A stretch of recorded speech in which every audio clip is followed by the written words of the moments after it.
മനസ്സുകളുടെ നിഴലുകളിൽ ജനിച്ചൊരു കഥ ഒറ്റയാൻ 6-ാം ഭാഗം. ആരോട് ചോദിക്കും അത് ഗോവിന്ദമേനോൻ സാറാണോ എന്ന്? വല്ലാത്തൊരു ക്യൂരിയോസിറ്റി, ഒരു ജിജ്ഞാസ സരസ്വതിയിൽ അമ്മാനമാടി. കൊച്ചുമോൾ മുറിയിലേക്ക് തിരികെ വലിച്ചുകൊണ്ടു പോയെങ്കിലും മനസ്സില്ലാ മനസ്സോടെയാണ് പോയതും.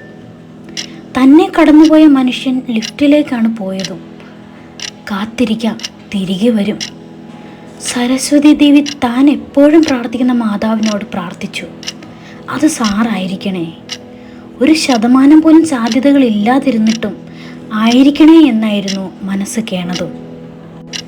ലിഫ്റ്റ് താഴോട്ടും മുകളിലോട്ടും പായുന്നുണ്ടെങ്കിലും ഒരിക്കൽ പോലും ഈ ഫ്ലോറിലേക്ക് എത്തി നോക്കിയിട്ടില്ല. കണ്ണും നട്ട് നോക്കിയിരിക്കാനേ സരസ്വതിക്കായുള്ളൂ.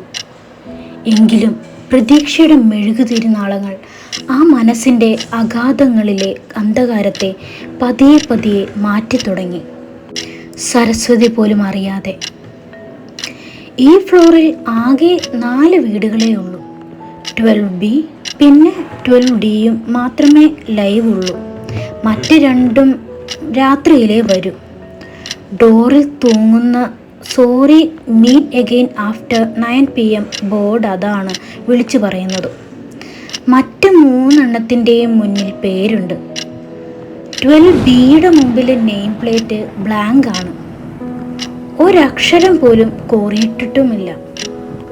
പിന്നെ എങ്ങനെ തിരിച്ചറിയും ആ ആളെ? സരസ്വതിക്ക് അറിയാൻ ജിജ്ഞാസയായി. വിരലുകൾ ആ ഡോറിൻ്റെ ബെൽ സ്വിച്ചിൽ വിറയ്ക്കുന്ന കരങ്ങളോടെ അമർത്താനായി വിരലുകൾ തൊട്ടില്ല. പിന്നിൽ നിന്നൊരു സ്വരം. സരസ്വതി മരവിച്ച് നിന്നുപോയി. എന്നാലും ആരായിരിക്കും സരസ്വതിയെ ഞെട്ടിച്ച ആ വ്യക്തി? തുടരും. കഥ മാനുവൽ ടി തോമസ്.